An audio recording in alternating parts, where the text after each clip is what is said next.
¿Qué nos dice un cáliz adornado con símbolos de la cruz sobre quiénes somos? En un mundo que trivializa lo sagrado, donde la belleza se reduce a lo útil y lo eterno a lo pasajero, la ornamentación litúrgica nos recuerda que la fe transforma todo lo que toca. Hoy exploraremos cómo San Clemente de Alejandría, en el siglo II, embelleció los utensilios sagrados para elevar el alma a Dios. Su vida nos llama a redescubrir la creatividad cristiana, forjando una identidad arraigada en la verdad, la oración y el amor a la patria. Bienvenidos al sentido de la fe. El sentido de la fe.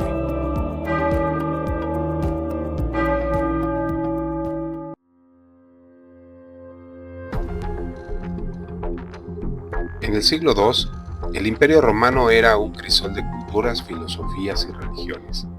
Los cristianos, una minoría perseguida, enfrentaban la hostilidad de emperadores como Marco Aurelio, quien veía en ellos una amenaza al orden pagano. Las catacumbas, refugios de oración, albergaban misas clandestinas donde los fieles, sostenidos por los sacramentos, fortalecían su fe frente al martirio. En Alejandría, un centro intelectual vibrante, el cristianismo dialogaba con la filosofía griega. Allí, figuras como Clemente de Alejandría integraban la razón y la fe, defendiendo la verdad divina contra el politeísmo y las sectas gnósticas que negaban la humanidad de Cristo. La creatividad cristiana florecía en la adversidad. Los primeros utensilios litúrgicos, cálices, patenas, lámparas, comenzaron a adornarse con símbolos como el pez, la cruz y el ancla, no como mera decoración, sino como proclamaciones silenciosas de la fe. Estas obras forjadas por manos humildes reflejaban la certeza de que la belleza eleva el alma a lo eterno. Sin embargo, la cultura pagana ridiculizaba estas prácticas y los gnósticos despreciaban la materia, negando su valor en el culto. Frente a esto, los cristianos defendían que el Verbo encarnado dignificaba toda creación, haciendo de la ornamentación litúrgica un acto de adoración. Alejandría, con su escuela catequética, era un faro de enseñanza. Clemente, formado en este ambiente, veía en la cultura una aliada para evangelizar. Su obra, impregnada de oración, respondía a un mundo que, como el nuestro, buscaba sentido en el caos. La persecución fortalecía la identidad cristiana, pero también exigía claridad doctrinal. Los fieles, al reunirse en torno al altar, encontraban en los sacramentos la fuerza para vivir con esperanza, recordando que su patria verdadera estaba en el cielo, aunque amara su tierra con obras y verdad. En este contexto modeló la creatividad de los primeros cristianos. La ornamentación litúrgica no era un lujo, sino una catequesis visual que proclamaba la victoria de Cristo. Clemente, inspirado por el Espíritu Santo, entendió que embellecer lo sagrado era educar el corazón, un legado que hoy nos desafía a recuperar el sentido de lo divino frente a un mundo que lo banaliza.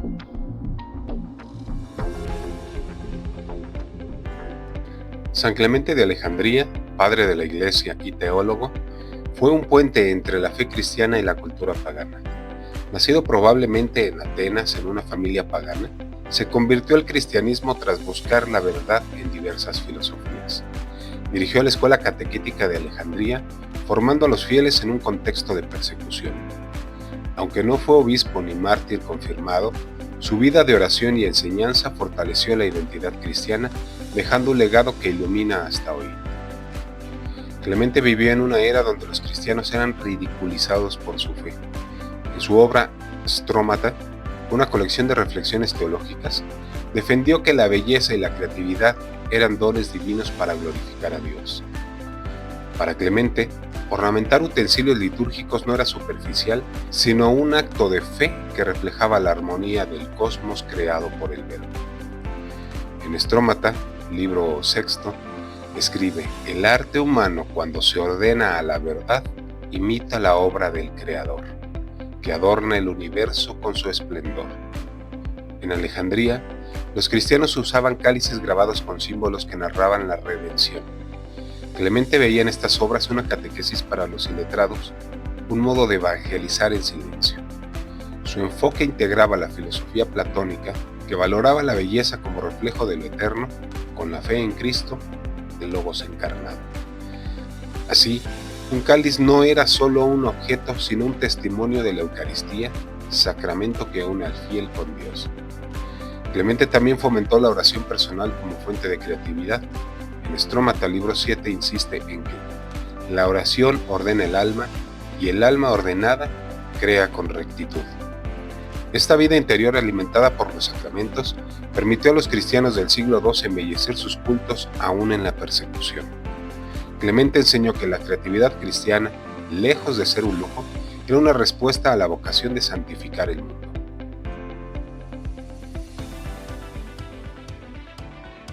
El sentido de la fe, esa capacidad sobrenatural para discernir la verdad del Evangelio, guió a Clemente en cada paso. Sin saberlo plenamente, sus escritos forjaron un camino para que los fieles vivieran su fe con orgullo. Su conversión, narrada en Strómata, libro primero, no fue un acto impulsivo, sino el fruto de una búsqueda racional iluminada por la gracia. Clemente veía en la filosofía un preparatio evangélica, un modo de preparar el alma para Cristo. Este discernimiento lo llevó a integrar la cultura pagana en la fe, no para diluirla, sino para redimirla. En un contexto de persecución, Clemente fortaleció a su comunidad con enseñanzas prácticas. En Strómata, libro cuarto, exhorta: el cristiano no huye del mundo, sino que lo transforma con su fe. Su sentido de la fe se manifestó en su defensa en la ornamentación litúrgica como un acto de resistencia espiritual. Mientras los paganos adoraban ídolos, los cristianos embellecían cálices para honrar al Dios vivo. Esta creatividad, sostenida por la Eucaristía, era un testimonio de esperanza en la resurrección. Clemente también vivió los sacramentos con profundidad. La Eucaristía, centro de su espiritualidad, le dio fuerza para enseñar en tiempos de peligro. Su sentido de la fe lo llevó a ver en cada utensilio litúrgico un reflejo de la liturgia celestial, posteriormente descrita por San Agustín en la ciudad de Dios. Una ciudad ordenada a Dios, no al egoísmo humano. Este discernimiento conecta la teología de la historia de von Balthasar, que ve la historia como un drama divino donde la belleza redime. Clemente, sin conocer su impacto futuro, sembró las semillas de una identidad cristiana que aún nos inspira. Clemente compartió el siglo II con San Melitón de Sardes, un obispo mártir cuya vida completa he negado. Melitón, conocido por su homilía sobre la Pascua, defendió la fe en un contexto de persecución bajo Marco Aurelio. Mientras Clemente embellecía el culto con ornamentación, Melitón lo hacía con palabras describiendo a Cristo como el Cordero que redime al mundo. Ambos, guiados por el Espíritu Santo, fortalecieron la creatividad cristiana, Clemente con utensilios, Melitón con liturgia. Melitón, como Clemente, veía en la belleza un camino hacia Dios. Su homilía, citada por Eusebio en Historia Eclesiástica, exalta la Pascua como un drama cósmico, un eco de la teología de la historia. Clemente, en Strómata, elogia la liturgia como un reflejo del Eterno, uniendo sus esfuerzos con los de Melitón para formar comunidades resilientes. Hoy, ambos nos enseñan que la creatividad ordenada por la fe construye una identidad que resiste la decadencia cultural. El legado de Clemente trasciende a Alejandría. Sus escritos influyeron en Orígenes y la escuela catequética, moldeando la teología cristiana. La ornamentación litúrgica que defendió se convirtió en una tradición que embellece nuestras iglesias, recordándonos que la fe eleva a lo humano. Su vida nos desafía a vivir con orgullo nuestra identidad cristiana, defendiendo la vida, la familia y la patria como dones divinos. Strómata, cuyo título significa tapices, es un mosaico de ideas teológicas. Escrito en griego, combina filosofía, escritura y apologética con un estilo erudito pero accesible. Clemente usa metáforas y analogías, como el arte que adorna el alma, para enseñar que la fe ordena la vida. Su mensaje central, la verdad divina ilumina todo, resuena con la introducción al cristianismo de Ratzinger, que presenta la fe como un encuentro con Cristo. Clemente vivió a esta edad avanzada, muriendo alrededor del año 215, probablemente en exilio tras la persecución de Séptimo Severo. Aunque no fue mártir, su vida de entrega lo convirtió en un testigo de la fe, formando generaciones que resistieron la adversidad con creación, con creatividad y oración.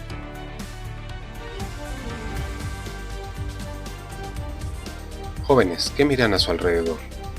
¿Una generación que reclama derechos pero huye de los deberes? ¿Una sociedad que exalta la libertad pero no sabe comprometerse?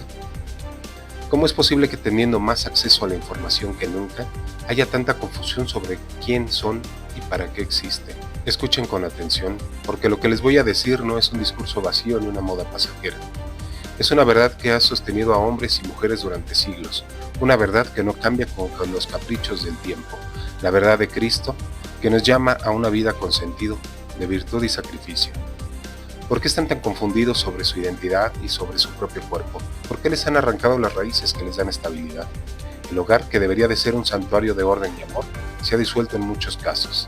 La figura del padre, que representa autoridad y protección, ha sido reemplazado por un vacío que nos deja a la deriva. La educación, que debería formarlos en la verdad y en la belleza del pensamiento clásico y cristiano, ha sido tomada por un espíritu secular que les enseña a dudar de todo, menos de sus propios deseos.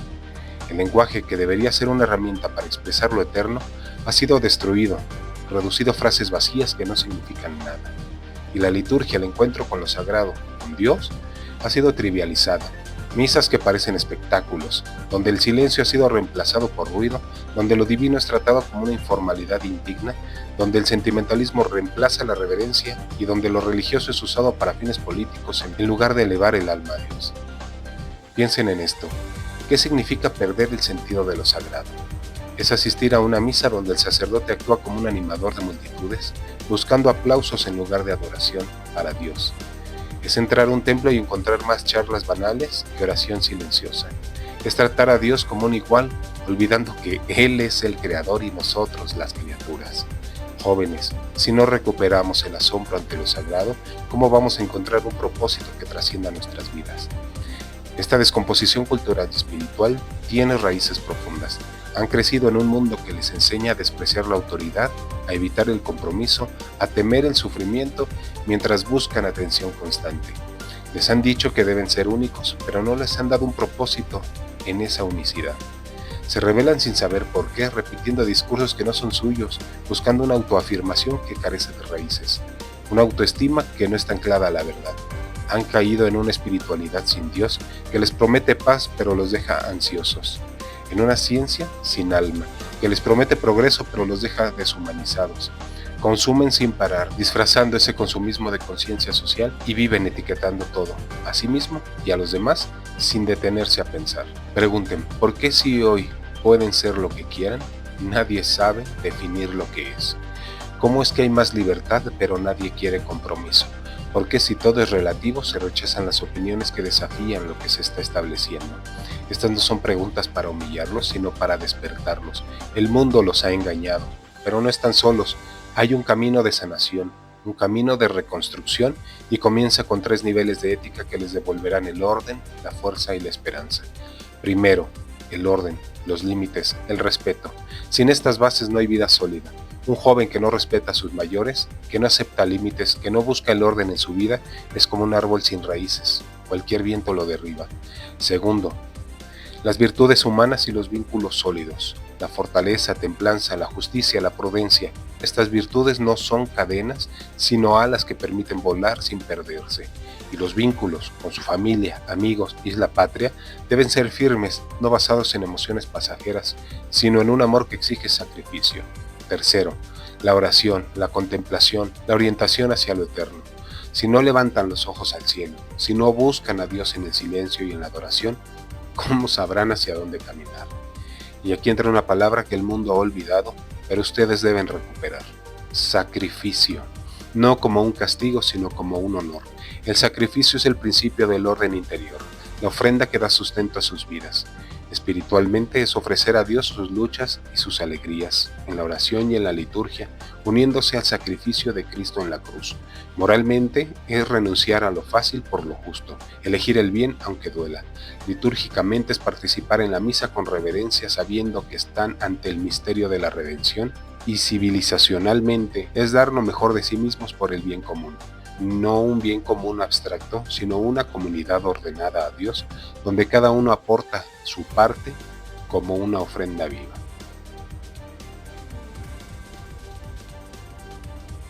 Jóvenes, ha llegado el momento de actuar. No se queden de brazos cruzados mientras el mundo se desmorona. Son herederos de una fe que ha construido catedrales, que ha inspirado a mártires, que ha dado sentido a generaciones enteras. Pero esa fe exige algo de ustedes: valentía, disciplina, decisión. No se trata de buscar atención o de ser diferentes por el simple hecho de serlos.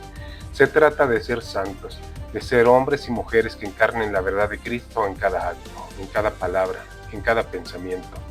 Empiecen por lo pequeño, pero con firmeza. Ordenen sus vidas, levanten el rostro, hablen con claridad, respeten a sus mayores, asuman sus deberes.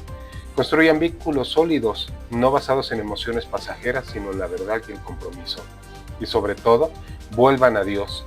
Búsquenlo en la oración silenciosa, en la adoración, en la liturgia bien celebrada. Participen en la misa no como espectadores, sino como oferentes, llevando sus vidas al altar junto con el pan y el vino. No teman al sacrificio, piensen en los mártires. No dudaron en dar su vida por la verdad, porque sabían que el camino de la cruz es el camino de la vida. ¿Qué están dispuestos a ofrecer? ¿Un rato de oración diaria? ¿La renuncia a un placer pasajero por un bien mayor?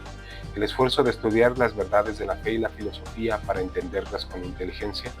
Cada sacrificio que hagan los hará más libres, más fuertes, más auténticos. No olviden su patria, ámenla, defiéndenla, pero no con discursos vacíos, sino con una vida virtuosa que sea testimonio vivo de la fe. Una patria no se construye con rebeldes sin causa, sino con hombres y mujeres que saben sacrificarse por el bien de todos, que saben ordenar su vida interior para que el orden exterior sea posible. Pregúntense, ¿por qué tantos exigen respeto, pero no saben respetar a sus mayores? ¿Por qué hoy se exige ser escuchado, pero se ignora a quienes vivieron y murieron por la verdad? No sean parte de esa contradicción, sean diferentes, pero de verdad. Sean hombres y mujeres de virtud, de fe, de sacrificio.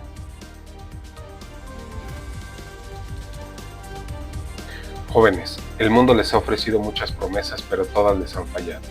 Les ha prometido felicidad sin esfuerzo, libertad sin compromiso, identidad sin raíces, y sin embargo están más ansiosos, más confundidos y más solos que nunca. Pero hay un camino que no defrauda, un camino que ha sido probado por siglos, un camino que lleva el verdadero nombre de Cristo. Ese es el camino de la virtud, el camino de la cruz, el camino del amor verdadero que no busca lo suyo sino el bien del otro. No tengan miedo, la cruz no es un signo de derrota sino de victoria. Es el lugar donde el amor de Dios se hizo visible, donde el sacrificio de Cristo abrió las puertas del cielo, y ustedes están llamados a unirse a ese sacrificio, no por obligación sino por amor. Cada paso que ustedes den en este camino los hará más libres, más fuertes y más plenos, porque la virtud no es una carga sino una fuerza. El sacrificio no es una pérdida sino una ganancia. La fe no es una idea sino una certeza.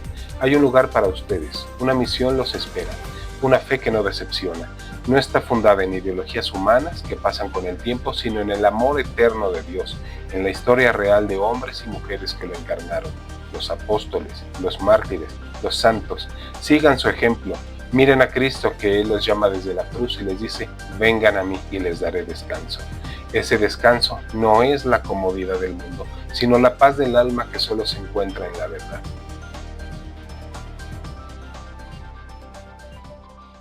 San Clemente de Alejandría, padre de la Iglesia y teólogo, es una figura clave del cristianismo primitivo.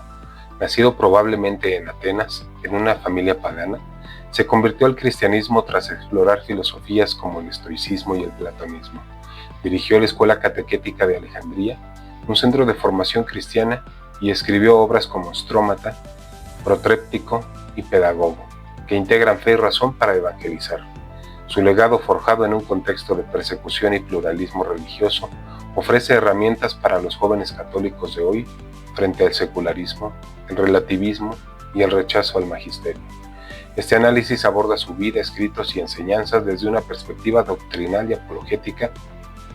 En el siglo II, la Iglesia aún estaba consolidando su estructura jerárquica frente a persecuciones y herejías. El primado de Pedro, aunque fundamentado en Mateo 16-18, no se articulaba con la claridad posterior. Clemente no menciona explícitamente el primado de Pedro en sus escritos conservados, pero su obra refleja un respeto por la autoridad apostólica. En Strómata, libro 1, capítulo 11, escribe: la verdad nos llega por la enseñanza de los apóstoles, quienes, inspirados por el Espíritu Santo, transmitieron lo que recibieron de Cristo. Esto sugiere una aceptación implícita de la sucesión apostólica como garantía de la fe. Clemente, formado en Alejandría, Veía la tradición apostólica como el cimiento de la doctrina. Su silencio sobre Pedro no implica el rechazo, sino que refleja un contexto donde Roma aún no era el centro teológico dominante. Sin embargo, su énfasis en la enseñanza apostólica preservada por los obispos alinea con la sucesión que más tarde se formalizó.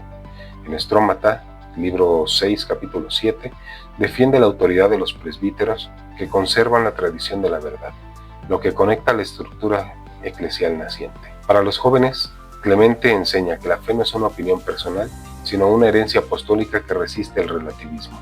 Creer en la sucesión apostólica es confiar en que Cristo guía a su iglesia y no en modas pasajeras. En el siglo II, los papas como Aniceto o Soter tenían un primado de honor, pero la comunión eclesial se manifestaba más en la unidad doctrinal que en una obediencia centralizada. Alejandría, un centro teológico autónomo, mantenía vínculos con Roma, pero Clemente no menciona al Papa directamente. Durante su vida, la persecución de Séptimo Severo dispersó a muchos cristianos y las herejías gnósticas amenazaban la unidad. En Strómata, el libro 7, capítulo 17, Clemente exalta a la Iglesia una y santa, que recibe su fuerza de la verdad divina. Aunque no cita a Roma, su defensa de la unidad eclesial frente al gnosticismo implica un compromiso con la fe común. Eusebio de Cesarea en Historia Eclesiástica 4:14 señala que Clemente mantuvo correspondencia con otras iglesias, lo que sugiere su interés por la comunión universal.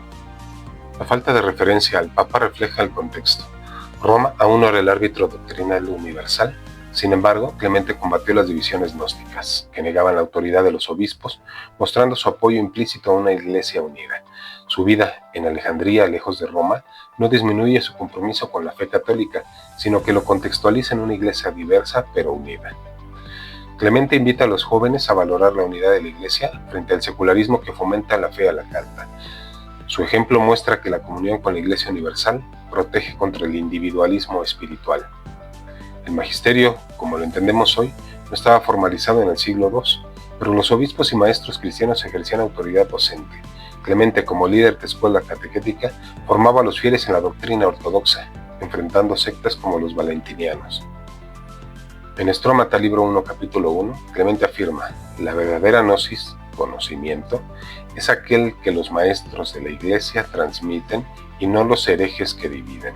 Aquí reconoce la autoridad de los líderes eclesiales sobre las interpretaciones privadas.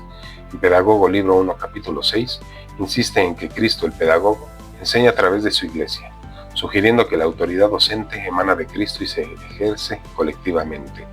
Clemente no usa el término magisterio, pero su defensa de la tradición frente al gnosticismo implica una autoridad eclesial. Su rol como catequista refuerza esta idea. Formaba cristianos para vivir la fe auténtica, no opiniones personales. Su énfasis en la gnosis verdadera distingue la enseñanza eclesial de las especulaciones heréticas, un precursor del magisterio. Para los jóvenes, Clemente demuestra que la autoridad de la Iglesia no limita, sino que libera, al guiarlos hacia la verdad. En un mundo que rechaza toda autoridad, su enseñanza es un antídoto contra el relativismo. Clemente enseñó la existencia de un Dios único, eterno, inmutable y omnipotente. En Protréctico escribe: Dios es uno, creador de todo, eterno y sin cambio, que trasciende el cosmos. Sobre la Trinidad, aunque el dogma no estaba definido, sugiere una distinción en Dios al hablar del Logos como Hijo eterno. Strómata, en el libro 5, capítulo 1. Su teología trinitaria es incipiente, pero ortodoxa para su tiempo y sienta las bases futuras. Clemente afirmó la divinidad y humanidad de Cristo en Pedagogo, libro 1, capítulo 2, dice: el Logo se hizo hombre para salvarnos, siendo Dios y hombre verdadero. Defendió la concepción virginal. Strómata, libro 7, capítulo 16, dice: nacido de una virgen por obra divina. Su pasión, muerte y resurrección son centrales. Dice: Cristo murió y resucitó para redimirnos. Protréctico, capítulo 11. También enseñó la ascensión. Strómata, libro 6, capítulo 15. Clemente llamó a María Virgen y Madre. Strómata, libro 7, capítulo 16, un eco de Teotocos. Aunque el término no se usaba aún, no hay evidencia de que tratara la virginidad perpetua, la Inmaculada Concepción o la Asunción, dogmas definidos siglos después. Enseñó que el alma es espiritual. En Pedagogo, libro 3, capítulo 1, dice: el alma creada por Dios busca lo eterno. Sobre el pecado original, su visión es menos explícita, pero reconoce la caída. En Strómata libro 3, capítulo 9, dice: insistió en la necesidad de la gracia. Sin la ayuda divina, nadie alcanza la verdad. Strómata libro 5, capítulo 13. Mencionó el cielo y el infierno. Protréptico, capítulo 9, pero no el purgatorio, un concepto posterior. Habló del juicio final en Strómata libro 6, capítulo 22. Clemente defendió el bautismo como necesario para la salvación. Pedagogo libro 1, capítulo 6 dice: el bautismo nos une a Cristo. Sobre la Eucaristía la llamó alimento divino. Strómata libro 2, capítulo 2. Pero no usó transubstanciación. Reconoció el sacerdocio. Strómata libro 6, capítulo 13 dice: los presbíteros ofrecen el culto. No abordó explícitamente los 7 sacramentos ni la supremacía del Papa, pero defendió la unidad eclesial. Strómata libro 7, capítulo 17. Clemente enseñó la resurrección final y el juicio universal. Strómata libro 6, capítulo 22. Todos comparecemos ante Dios. Afirmó la gloria eterna para los justos y la condena para los impíos. Protréptico, capítulo 9. Clemente vivió antes de muchas definiciones dogmáticas, pero su teología es un cimiento para ellas. Su énfasis en el logos y la encarnación refuerza la cristología ortodoxa. Su silencio sobre algunos dogmas marianos o eclesiales refleja el desarrollo doctrinal gradual, pero no contradice la fe católica. Clemente muestra a los jóvenes que los dogmas no son reglas arbitrarias, sino verdades que dan sentido. Y frente al secularismo que niega a Dios o al relativismo que ignora la salvación, su enseñanza afirma que Cristo es el camino. Clemente se enfrentó principalmente al gnosticismo, que negaba la humanidad de Cristo y despreciaba la creación. En Strómata libro 3, capítulo 1, critica a los valentinianos. Dice: ellos dividen lo divino, pero Cristo es uno, Dios y hombre. También refutó el paganismo, invitando a los griegos a abandonar a los ídolos. Protréptico, capítulo 2, dice: los dioses falsos nos salvan. Otros errores como el arrianismo, donatismo o pelagianismo surgieron después de su muerte. Su lucha contra el gnosticismo fue crucial, ya que este amenazaba la encarnación y la unidad eclesial. Clemente usó la filosofía para mostrar que la fe cristiana es racional, un método apologético que desarmó a los paganos. Su enfoque dialogante pero firme es un modelo para enfrentar herejías modernas. El gnosticismo moderno, que exalta la espiritualidad sin compromiso, encuentra en Clemente un adversario. Para los jóvenes, su defensa de la verdad los anima a resistir ideologías que niegan la realidad del cuerpo o la autoridad de la Iglesia. En el siglo II no había concilios ecuménicos. Las controversias se resolvían localmente o por correspondencia entre iglesias. Clemente no participó en sínodos documentados, pero su escuela catequética fue un foro de debate teológico. En Strómata, Clemente desarrolló la gnosis cristiana, un conocimiento espiritual basado en la fe y la razón, contra la gnosis herética. Su integración de filosofía griega en la teología preparó el camino para Orígenes y los concilios posteriores. En Pedagogo presentó a Cristo como maestro universal, reforzando la cristología ortodoxa. Aunque no estuvo en concilios, Clemente influyó en controversias al formar cristianos capaces de defender la fe. Su obra es un puente entre el apostolado primitivo y la teología sistemática. Clemente enseña a los jóvenes que el diálogo con la cultura no diluye la fe, sino que la fortalece. En un mundo que rechaza la verdad, su ejemplo nos llama a ser apóstoles cultos y fieles. Clemente vivió en un mundo pluralista como el nuestro, donde la fe competía con filosofías y sectas. Hoy el secularismo niega a Dios, el relativismo disuelve la verdad y el rechazo al magisterio fomenta la fe individualista. Clemente responde con claridad: la fe es un encuentro con Cristo y no una opinión. Su vida de oración y estudios lo anima a buscar a Dios con seriedad, no con sentimentalismo. Frente a la confusión moderna, su defensa de la creación y la encarnación recuerda que el cuerpo y el alma son dones divinos, no obstáculos.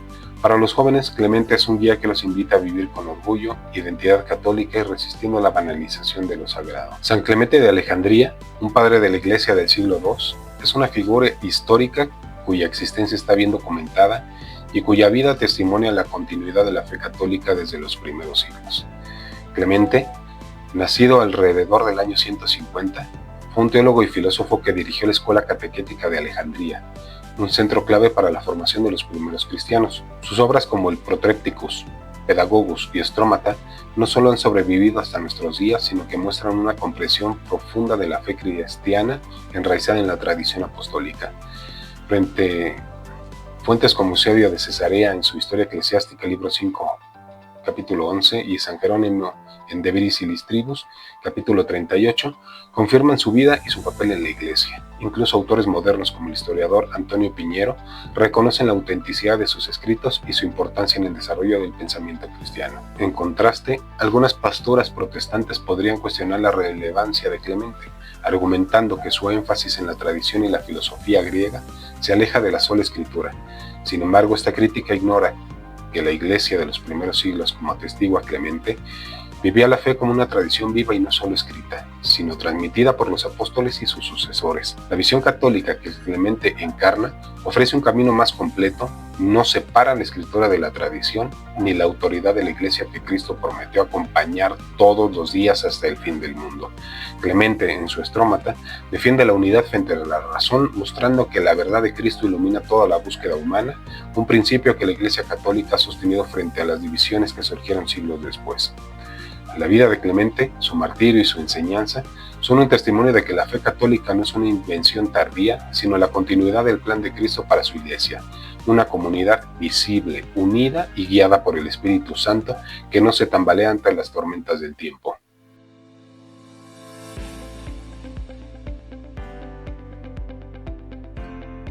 Hola a todos, bienvenidos a El Sentido de la Fe.